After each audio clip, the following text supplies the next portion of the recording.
तो basic calibration block में सबसे पहले हम V1 ब्लॉक देखेंगे, IIW V1 ब्लॉक। ऐसा ही स्ट्रक्चर होता है, इसका टोटल लेंथ 300 mm होता है और यहाँ से यहाँ तक का लेंथ 200 mm होता है और यहाँ से यहाँ 100 mm होता है। इसका मोटाई 25 mm होता है।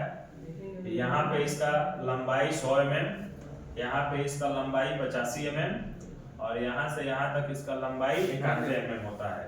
यानी अगर यहाँ हम लोग नॉर्मल बीम प्रोब रखते हैं तो यहाँ 3 थिकनेस उसको एक साथ मिलेगा, 85 mm, 91 mm, 100 mm। ठीक है। परपेक्स का डाया 50 mm होता है, परपेक्स का थिकनेस 23 होता है, जबकि इसका 25 mm होता है।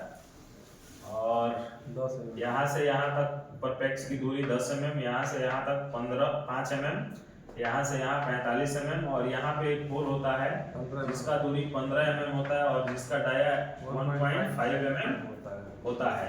इसमें दो रेडियस होता है, 25R और 100R, और इस वाले पॉइंट को इंडेक्स पॉइंट बोलते हैं। ठीक है।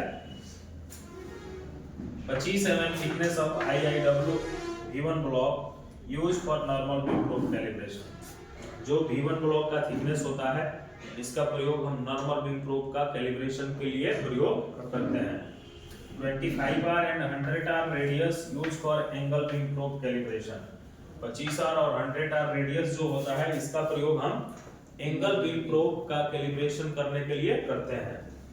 Angle beam probe calibration required 2 non radius. अगर आपको एंगल बीम प्रोब का कैलिब्रेशन करना है तो दो आपके जानकारी में रेडियस चाहिए, कम से कम 2 रेडियस चाहिए, तभी हो पाएगा।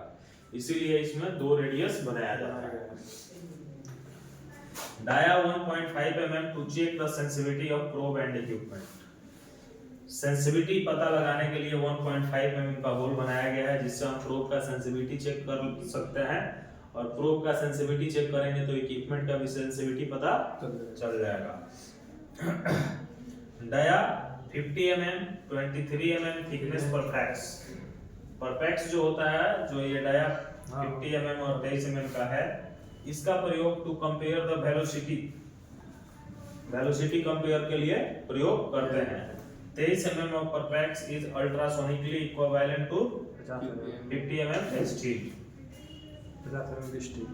50 mm के स्टील के बराबर अल्ट्रासोनिकली 23 mm का परफेक्स बराबर होता है, इक्वल होता है। ठीक है।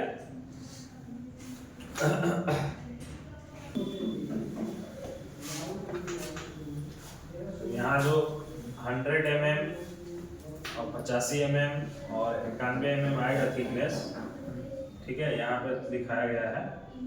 इसका प्रयोग to check the resolution of the probe. Probe का रिजोल्यूशन पता करने के लिए प्रयोग किया जाता है। यहाँ पे 3 थिकनेस आएगा ना, 91, 85 और 100। रिजोल्यूशन क्या है? Resolution is ability to distinguish between adjacent discontinuity. Resolution एक योग्यता है जो समीप के डिसकंटिन्यूटी का पहचान कराता है, भेद कराता है कि कर पा रहा है कि नहीं प्रोब। ठीक है। तो रिजोल्यूशन उसको बोलते हैं जिससे हम प्रोब का वह एबिलिटी पता कर सकें जहां वो एक साथ 3 अलग अलग जगह का डिसकंटिन्यूटी का अंतर बता सके। 5 mm एंड 10 mm थिकनेस जो है परफेक्स से जो दूरी बना है, इसका प्रयोग to check the dead zone of the probe. इसका प्रयोग प्रोब का डेड जोन पता करने के लिए किया जाता है।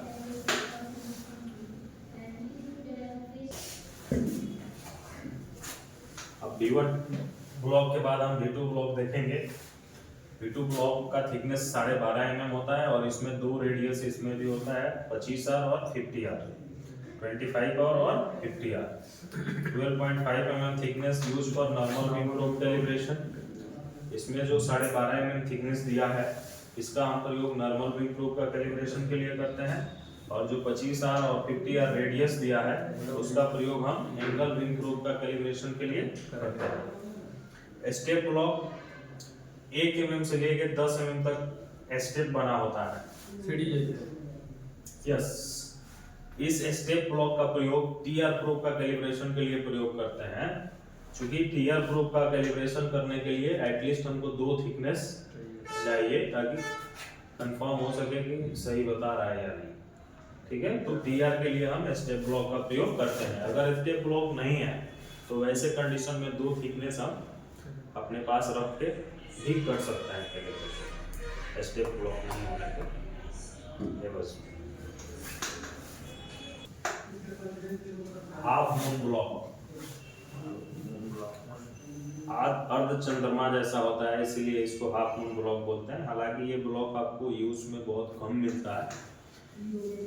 इसमें भी सेम चीज है, थिकनेस नॉर्मल बीम प्रोब का कैलिब्रेशन के लिए प्रयोग किया जाता है, रेडियस 2 है, एंगल बीम प्रोब का कैलिब्रेशन के लिए प्रयोग किया जाता है।